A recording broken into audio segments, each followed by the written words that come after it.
नमस्कार बंधुरा शतरूपास किचेने सबाइके स्वागत। आजकेर आमी बानाबो धनिया फिश। देखो धनिया फिश बानाते की लागछे। चलो रेसिपिटा स्टार्ट करी।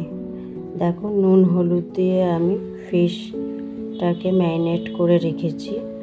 आर लागछे आमार एकटा पेस्ट बानाते। देखो धने पाता लागछे, साथे एकटा गोटा टमेटो माझारी साइजेर, साथे लागछे 3টে काँचा लंका और 4-5টা आमी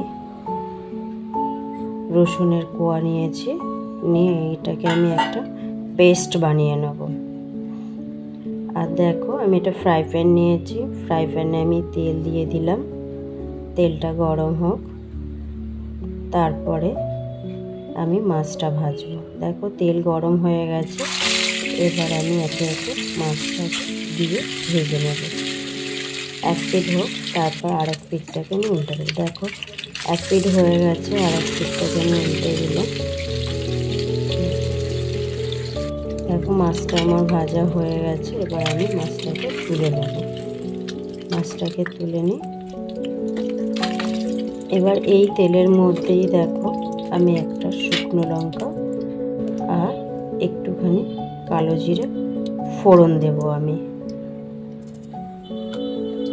এবারে এটাকে আমি 1 মিনিট একটুখানি ভেজে নেব। নেওয়ার পরে যে পেস্টটা করে রেখেছিলাম বন্ধুরা, সেই পেস্টটা আমি এর মধ্যে অ্যাড করে দেবো।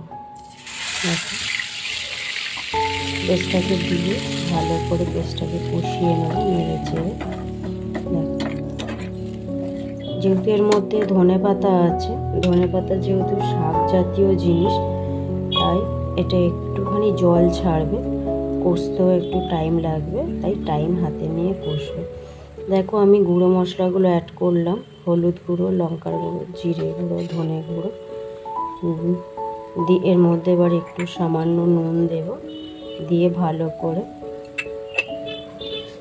দেখো আমি আরেকটু চিনিও অ্যাড করব পরিমাণ মতন।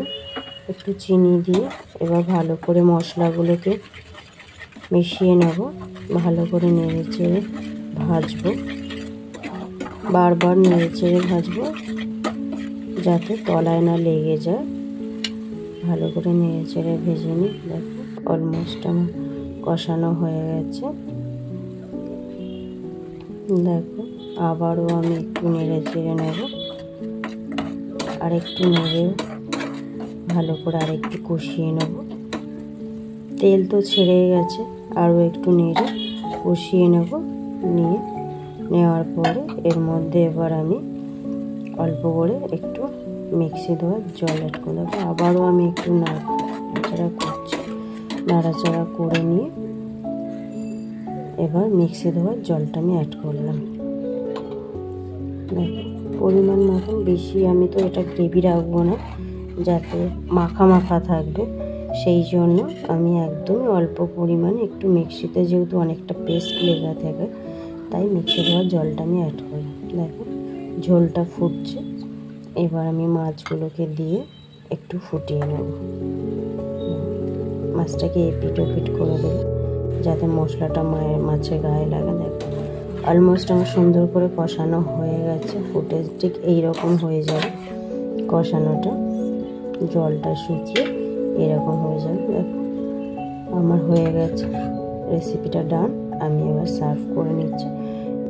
রেসিপিটা যদি ভালো লাগে তাহলে লাইক করো, শেয়ার করো, সাবস্ক্রাইব করো, কমেন্ট করে জানাবে তোমাদের রেসিপিটা কেমন লাগলো। আর কিরকম রেসিপি তোমরা দেখতে চাও সেটাও কমেন্ট করে অবশ্যই জানাবে। তাহলে আমি সেই ধরনের রেসিপিও তোমাদের সামনে নিয়ে আসবো।